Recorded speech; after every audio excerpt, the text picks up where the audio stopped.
Halo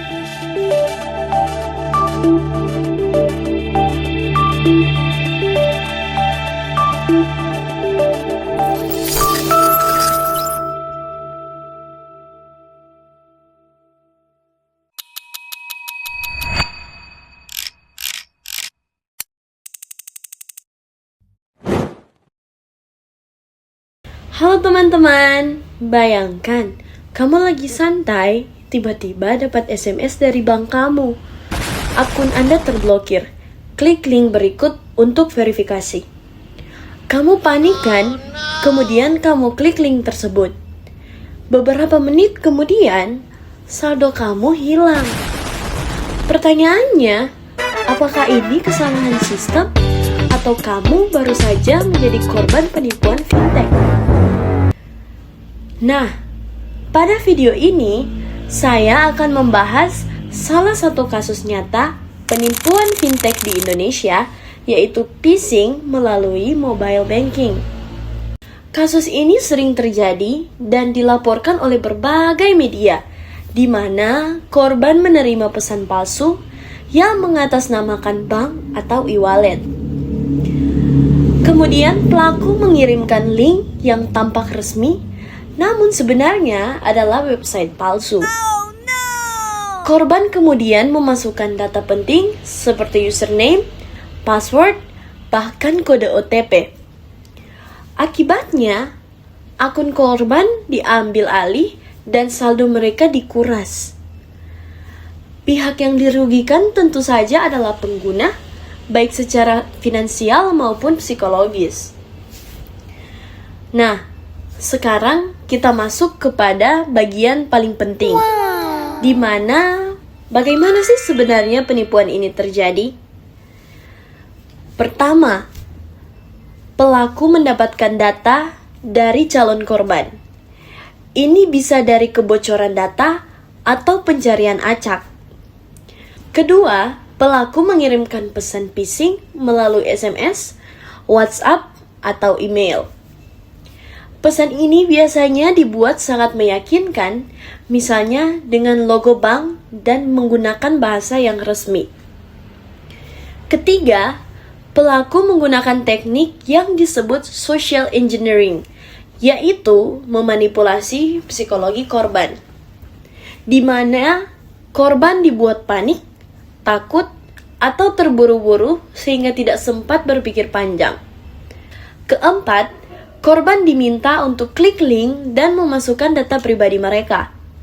Pada link tersebut mengarah ke website palsu yang sangat mirip dengan aslinya. Kelima, setelah data didapat, pelaku langsung mengakses akun korban dan melakukan transaksi ilegal. Nah, dalam beberapa kasus, pelaku juga meminta kode OTP untuk menyelesaikan proses. Dan dalam hitungan menit, uang korban bisa saja langsung habis. Dari kasus ini, kita bisa melihat beberapa risiko utama dalam fintech.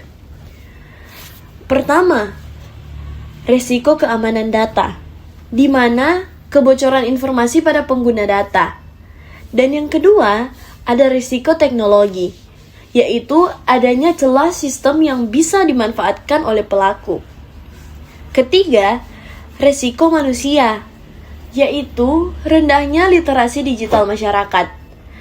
Banyak pengguna belum memahami bahwa OTP dan password adalah data yang sangat rahasia. Hal ini menunjukkan bahwa keamanan fintech tidak hanya bergantung pada teknologi, tetapi juga pada kesadaran pengguna. Lalu, bagaimana sih peran perusahaan fintech dan regulator yang ada? Nah, di Indonesia, pengawasan fintech dilakukan oleh OJK dan Bank Indonesia. Mereka telah melakukan berbagai upaya, seperti memblokir fintech ilegal dan memberikan edukasi kepada masyarakat yang ada. Namun, kenyataannya, kasus penipuan masih sering terjadi di Indonesia. Hal ini menunjukkan bahwa langkah yang ada belum sepenuhnya efektif. Nah, perusahaan fintech juga sudah meningkatkan keamanan seperti verifikasi berlapis. Tetapi, masih ada juga kelemahan, terutama dalam perlindungan data dan edukasi pengguna. Lalu, bagaimana sih cara mengatasi masalah ini? Nah, untuk mengatasi masalah ini, ada beberapa rekomendasi yang bisa dilakukan. Pertama, bagi perusahaan fintech, di mana menggunakan teknologi AI untuk mendeteksi aktivitas yang mencurigakan dan meningkatkan sistem keamanan dan enkripsi data. Begitu juga, mereka dapat memberikan edukasi rutin kepada para pengguna. Kedua, bagi regulator, di mana mereka dapat memperketat pengawasan fintech yang ilegal dan juga mempercepat pemblokiran situs phishing. Begitu juga mereka dapat meningkatkan literasi keuangan digital masyarakat. Dan yang ketiga, bagi pengguna, jangan pernah membagikan OTP atau password. Dan juga selalu cek keaslian link sebelum klik link yang ada. Kemudian, gunakan aplikasi resmi dari sumber yang terpercaya. Oke, sebagai penutup, penipuan fintech bukan hanya masalah teknologi, tapi juga masalah kesadaran dan kewaspadaan.